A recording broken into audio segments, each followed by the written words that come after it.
Olá, querido, seja bem-vindo ao canal Palavra de Esperança. Eu sou o pastor Vanderlei Andrade e este canal existe para abençoar a sua vida. Continuando nossa jornada em Atos dos Apóstolos, hoje vamos refletir no capítulo 14. A primeira viagem missionária continua. Paulo e Barnabé, Barnabé e Paulo agora no começo, depois vai mudar para Paulo e Barnabé. A gente tem clareza de um esboço de Atos que na primeira etapa, primeira parte da narrativa de Lucas, no livro de Atos, nós temos uma dupla, Pedro e João, é o destaque. No capítulo 1 a 13, o destaque é o ministério desses dois apóstolos. Agora, a partir de Atos 13 e entrando no capítulo 14 adiante, nós vamos ver uma outra dupla que vai expandir o evangelho para os gentios. Barnabé e Paulo são esses os apóstolos enviados pela igreja de Antioquia. E aqui nós temos um aprendizado muito importante, teologia da plantação de igrejas. Deixe seu like, se inscreva no canal, compartilhe esse link com seus amigos para que muitos possam ser edificados e também aprender na história de missões e discipulado, a grande história da igreja em Atos dos Apóstolos. Na teologia da plantação, nós podemos aprender o seguinte: perceber que a plantação de igreja seguia um modelo e um estilo muito pragmático. Primeiro, a partir das viagens missionárias de Paulo, esse ensino forte, o discipulado bem focado na pregação do evangelho e da palavra, com sinais, poder e maravilhas que afirmavam e confirmavam o que Paulo e os apóstolos faziam por intermédio do Espírito Santo. Havia também não havia uma preocupação com a estrutura, não havia uma preocupação excessiva com algo que fosse importante como um templo para reunir, um terreno para comprar. É o começo da igreja e a igreja é um órgão espiritual, é um organismo espiritual que pode ter uma sede própria, mas no começo a importância não estava na estrutura e sim nas pessoas. Aqui aprendemos o seguinte: quando você estiver focando nas pessoas, você verá que seu ministério alcançará muita gente, transformando essas pessoas em melhores cidadãos, em melhores pais, melhores mães, melhores filhos. Portanto, o foco não pode estar na estrutura. Podemos ter estrutura mínima possível, mas o foco tem que estar nas pessoas, porque Jesus morreu na cruz para salvar os pecadores, as pessoas e levá-los ao céu.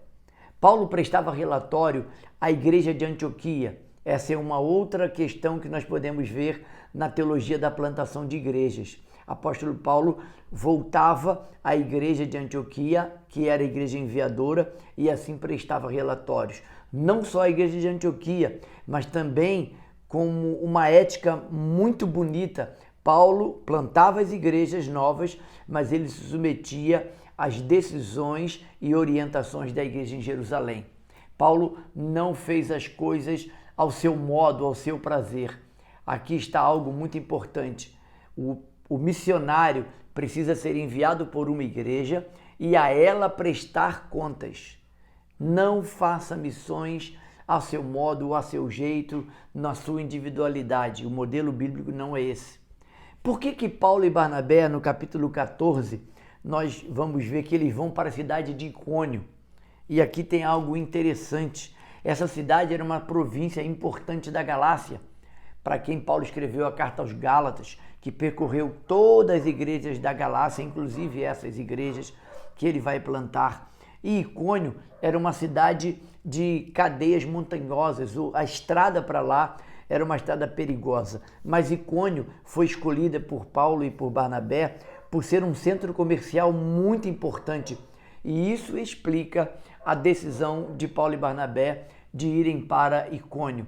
Por ser uma cidade estratégica, ali havia um comércio importante, portanto ali haviam pessoas importantes, estratégicas, que precisavam ser salvas. A estratégia de pregar nas sinagogas é muito interessante. Veja comigo Atos 14, versículo 1. Em Icônio, Paulo e Barnabé entraram juntos na sinagoga judaica e falaram de tal modo que veio a ter grande multidão, tanto de judeus como gregos. Aqui está a importância. Paulo vai para as sinagogas porque eles sabiam, Barnabé e Paulo tinham clareza disso. Ali na sinagoga estará concentrado as pessoas que nós precisamos alcançar com o evangelho, tanto judeus como gregos. Acontece que com a chegada do evangelho, com a chegada de curas e milagres naquela cidade, houve divisão entre judeus e gregos. Versículo 4 nos informa isso. Mas dividiu-se o povo da cidade.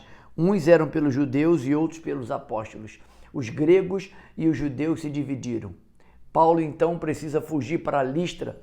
E lá em Listra, a partir do capítulo 14, versículo 8 até o 23, vai ser narrada a história da cura de um paralítico de nascença. Há uma semelhança clara e idêntica com Atos 3, quando Pedro e João vão ao templo na hora da oração, às 15 horas da tarde, e lá curam aquele homem que está paralítico desde nascença, sentado na porta formosa, mendigando uma moedinha. E aí Pedro diz: não temos ouro nem prata, mas o que temos isso te damos. Em nome de Jesus, o Nazareno, levanta e anda. Assim Paulo fez com aquele homem, e ele se levantou nas suas próprias pernas. Só que ali vai acontecer algo extraordinário para o lado errado. Não foi bom o que aconteceu. Aqueles homens, quando viram em Listra a cura daquele paralítico, eles nunca tinham observado nada igual. Eles aclamaram Barnabé e Paulo com idolatria. Acharam que eles eram deuses. E os deuses vieram até nós. Isso me faz lembrar uma frase de Calvino. Calvino diz que o nosso coração é uma fábrica de ídolos. Nós podemos não adorar ídolos, mas nós facilmente fabricamos ídolos no nosso coração. Um pastor, um líder, um local, um templo, algo que a gente pode, de maneira muito inconsciente às vezes, nos tornarmos idólatras. Aquilo pode se tornar um ídolo para nós. Muito cuidado com isso, porque o nosso coração é tendencioso à idolatria. Ali em Listra havia poucos judeus, por isso houve esse tumulto. Porque onde há pouco conhecimento de Deus, a idolatria será em alto nível. Então, avalie isso. Onde há idolatria, há pouco conhecimento de Deus. Esse é um outro aprendizado que nós tiramos para a nossa vida em Atos 14. Paulo foi chamado de Hermes e Barnabé de Zeus, pela tradução da Bíblia King James. Na minha versão, eles foram chamados de Júpiter e Mercúrio. Paulo, depois disso, é apedrejado e é dado como morto e foi deixado à porta da cidade, mas quando os discípulos chegam ali, ele se levanta e se ressuscita. É muito interessante que a gente pode observar isso. O Dr. Lucas está fazendo questão de indiretamente mostrar isso para nós. O mesmo povo que aclama eles deuses são os mesmos que apedrejam. O mesmo povo que clamava a Jesus como filho de Davi na entrada de Jerusalém, no domingo de Ramos, esse mesmo povo gritou: crucifica-o, crucifica-o.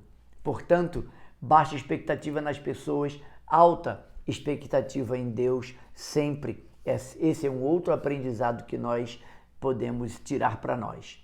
No dia seguinte, 14:20 de Atos, diz que Paulo e Barnabé foram para a cidade de Derbe e ali fizeram muitos discípulos. E eu faço questão de ler esse texto, Atos 14, 20 e 21. Rodeando, porém, os discípulos, levantou-se e entrou na cidade. E no dia seguinte partiu com Barnabé para Derbe. E tendo anunciado o evangelho naquela cidade, feito muitos discípulos, voltaram para Listra, Icônio e Antioquia, fortalecendo as almas dos que criam, exortando-os a ficarem firmes na fé, mostrando que através de muitas tribulações nos importa entrar no reino de Deus. Jesus falou que o caminho é apertado e estreito. Jesus disse que nós no mundo teríamos tribulações, mas nós precisamos ficar firmes e bom ânimo. Se você está atravessando por tribulação, por alguma angústia, por alguma perseguição, por causa do nome de Cristo, você é bem-aventurado. Então, não se espante com isso e fique firme. A menção aqui de muitos discípulos me chama a atenção, porque Paulo não apenas pregava o evangelho, ele fazia discípulos. Este texto me lembrou 2 Coríntios 11:25, porque ali Paulo diz que ele foi apedrejado quando ele narra suas dificuldades e tribulações que atravessou. 2 Coríntios 11, 25, nós vamos ler: fui 3 vezes fustigado com varas, 1 vez apedrejado, em naufrágio 3 vezes, e 1 noite e 1 dia passei na voragem do mar. Provavelmente este apedrejamento foi o apedrejamento que Paulo está citando agora lá em 2 Coríntios, quando ele escreve sua última carta aos irmãos de Corinto. Agora vamos caminhando para o fim e Paulo vai perceber a necessidade. Paulo era estrategista, um mestre, um pastor, um missionário, um grande discipulador, mas alguém que tinha uma visão, ele era visionário.